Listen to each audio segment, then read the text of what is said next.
The Traxler Counterattack. Let's dive in.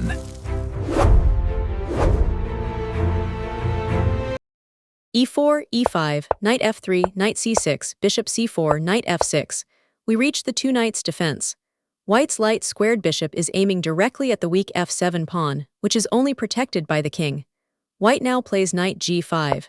This move attacks the f7 pawn with both the knight and the bishop. White is threatening to capture on f7 and fork the queen and rook. Most players expect black to defend with pawn to d5, but black has a much more aggressive idea. Black plays bishop to c5. This is the Traxler counterattack. Instead of defending f7, black ignores the threat completely and develops another piece. This move invites white to take on f7.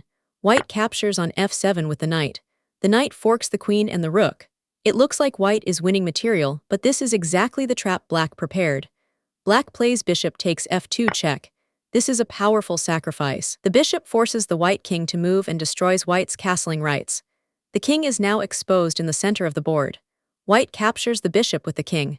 The king steps forward and becomes vulnerable. Black immediately continues with knight to e4 check. The knight jumps into the center with tempo and increases the attack. The white king is forced to move again because it cannot stay in the center. White moves the king to g1, trying to find safety on the king side. Now comes the key attacking move. Black plays queen to h4. The queen joins the attack and creates a direct threat of checkmate on f2.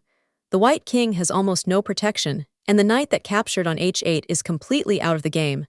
White captures the rook on h8 with the knight, hoping to gain material and escape, but this move does not stop the attack.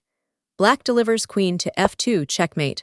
The queen is protected by the knight on e4, and the white king has no safe squares. The squares around the king are all covered, and the game ends immediately. This is the power of the Traxler counterattack.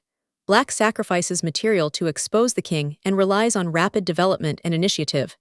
If white becomes greedy and captures on f7 without knowing the danger, the attack can lead to a quick and beautiful checkmate. Learn this trap and use it in your next game. Subscribe for more deadly chess traps.